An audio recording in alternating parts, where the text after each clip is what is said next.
This is Running Through History. I'm your host, Nick Johnston. We are here at our first location, the Cabrillo Monument. This monument is in honor of Juan Rodriguez Cabrillo, who landed here in 1542 for the Spanish monarchy. Be sure to like and subscribe, hit that bell notification so that you're notified when I make another video. There were 4 major expeditions pertaining to the coastline of California, and Spain embarked on 3 of those voyages. Once in 1542, 1594, 1602, and Sir Francis Drake for England in 1577. It was the Spanish explorer Vicano who mapped out the coastline of California in 1602, and that exact map was then used by Gaspar de Portola and J. Serra in 1769 to plan out the developments of the missions. It was the Englishman Sir Francis Drake who also mapped out the coastline of California in 1577 while on his first circumnavigation around the globe. Juan Rodriguez Cabrillo landed here in 1542 and named it San Miguel. It was then renamed to San Diego Bay by J. Serra and Gaspar de Portola in 1769. Speaking of J. Serra and Gaspar de Portola, let's go check out their first and possibly most famous San Diego de Alcala mission. But first, I want to thank Under Armour for providing these shoes that connect to an app on my phone that allows me to track my runs geographically and statistically and then be able to share it out to the world for you guys. That concludes Cabrillo Monument. Let's start our run. It's roughly 8, 9, 10 miles to San Diego de Alcala.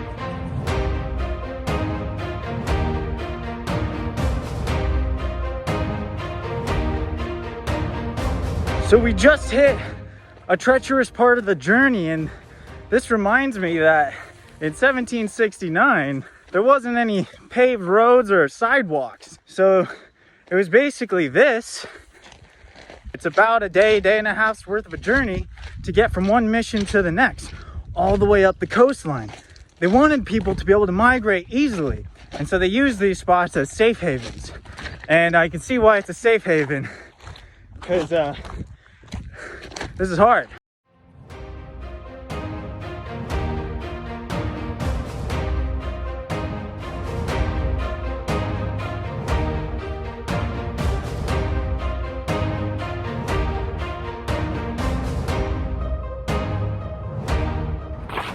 And we made it to San Diego de Alcala. That was a pretty long run, but we did it. Now this is known as the mother of the missions. It is the first mission built in 1769 by J. Serra and Gaspar de Portola. J. Serra was a Franciscan priest and felt that it was his calling to convert the natives here to Catholicism. Gaspar de Portola was the governor of Baja, Mexico, and was a high-ranking officer in the military. It is because of those 2 main attributes that Carlos III, the Spanish king, commissioned Gaspar de Portola and J. Serra to travel up here to start developments in the New World. Now, Mission San Diego de Alcala became a national landmark April 15th, 1970. The original location for the San Diego de Alcala mission was 6 miles west of this exact location on Presidio Hill. It wasn't until 1776 that J. Serra approved the move for the San Diego de Alcala mission to be right here.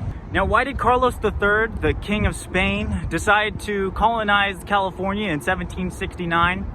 It's because he was feeling pressure from the Tsarist fur traders up north from Oregon, and they were possibly going to come down and kind of colonize themselves. So in order to get in front of that, he commissioned J. Serra and Gaspar de Portola to spread the religion and start creating a military force up here.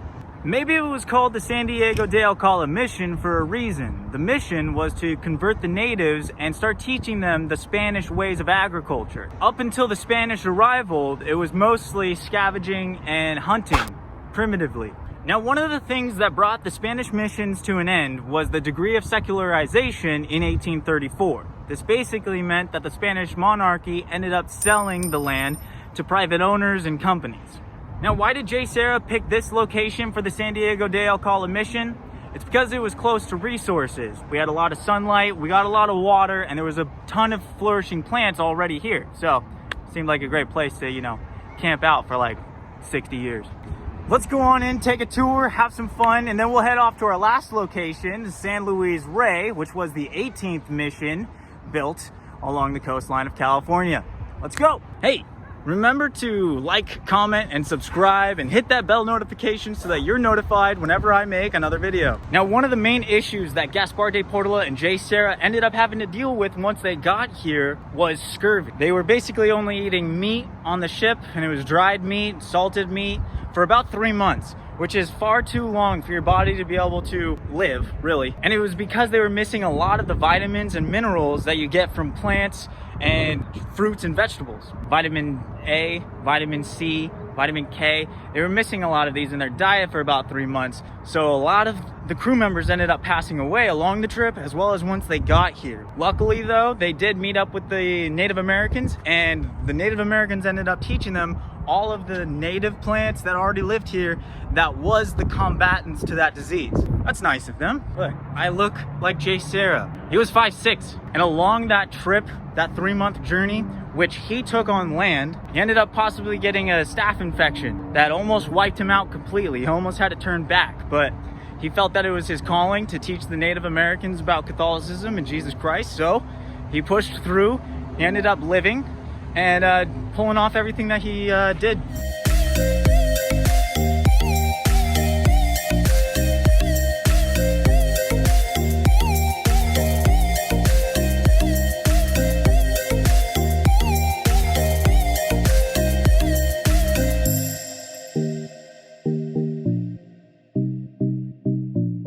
This is an awesome room. This is Jay Serra's home. This is where he stayed. This is where he lived.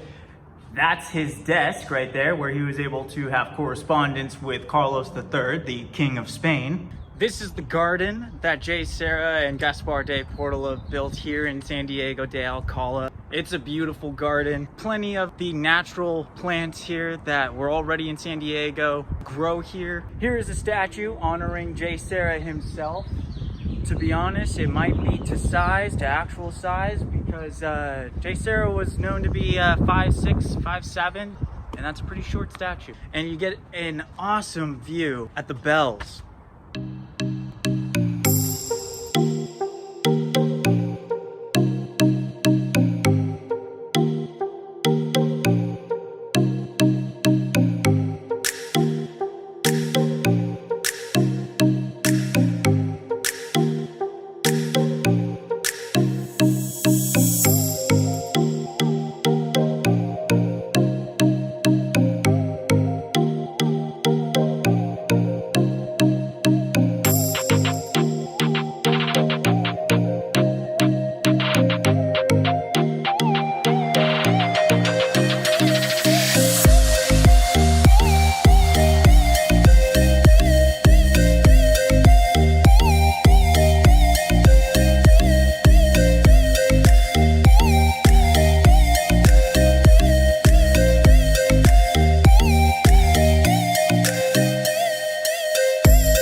That concludes San Diego de Alcala. Now we're off to our third and final destination, San Luis Rey de Francia, the 18th mission along the coastline of California.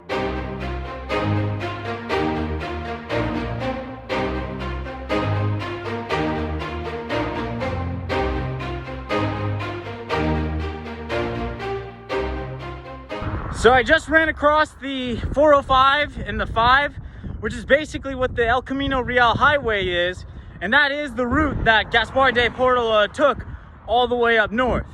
So that's kind of cool. They're kind of related. The 405, the 5, El Camino Real Highway, known as the King's Highway. There's some fun little geographical knowledge for you.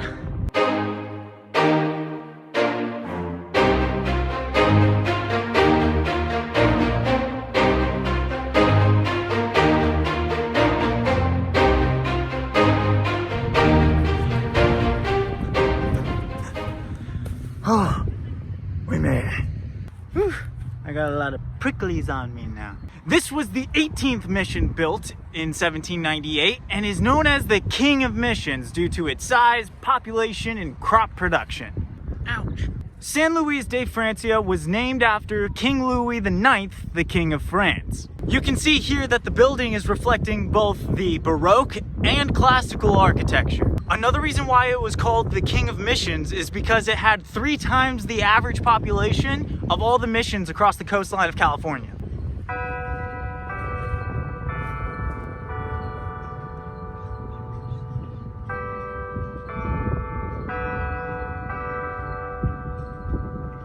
Did you hear that?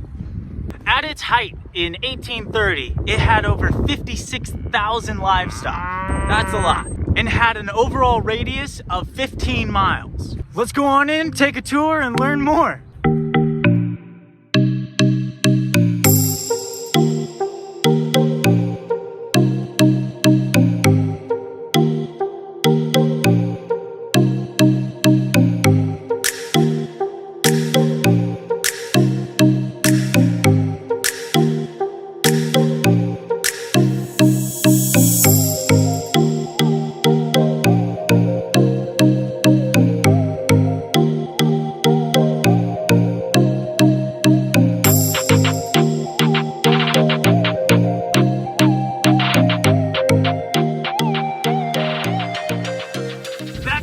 Today's episode of Running Through History. We ran from Cabrillo Monument to San Diego de Alcala to San Luis Rey de Francia. I am so tired. Thanks for coming on this adventure with me. I hope you learned a lot. Remember to like, comment, subscribe, and hit that bell notification so that you're notified when I make another video.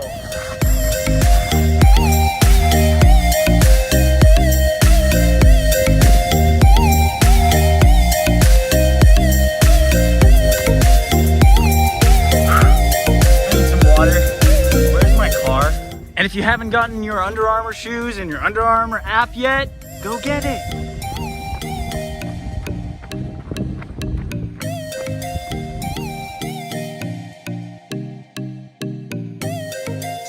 Now I know what you're thinking. Nick, why are you out here in the forest, in the middle of a beautiful, green, luscious, healthy, natural forest? It's because I'm out here repping Shackley, all right? We got a Life Shake, plant protein, non-GMO, 20 grams of protein in here.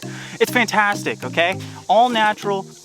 French vanilla, so good. If you want to get some sort of taste tester, you can go online, and we got these little packets, okay? They're 1 or even 2 servings in here. You can have a taste. Do you like it? It's all natural. Now, one of the other things you can do is go to my link in my Instagram bio and take a quiz so that you can get one of these. It's a personalized, based off your quiz, multivitamin that can be yours today.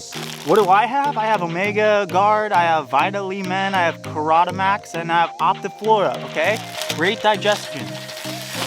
Go into my Instagram link and get yours today, okay? These are all natural products, beautiful, healthy products, just like this forest. If you just go to the quiz, fill it out, get your stuff, have your name on it, just like mine, it's really cute. And then take it every day, okay? You'll be very, very healthy. Now let's switch gears a little bit. You want some energy? Everybody does. I got you some energy here. Green matcha tea. Maybe you're not into green tea. That's totally fine. We've got alternatives here. We got an elderberry. This is fantastic. We've got pomegranate. Tastes so good. Sweet, tart. It's like a pomegranate, okay? Now, no matter how old you are, we've also got super immunity, okay? These are for kids, but I'm basically a big kid, so these are good. Keeps your immune system up for kids and adults that are kids. So click that link in my bio. Go get your quiz, fill it out, get your own personalized plan with your name on it. It's so cute. Get what you need for you, okay? Peace out. Catch you next time.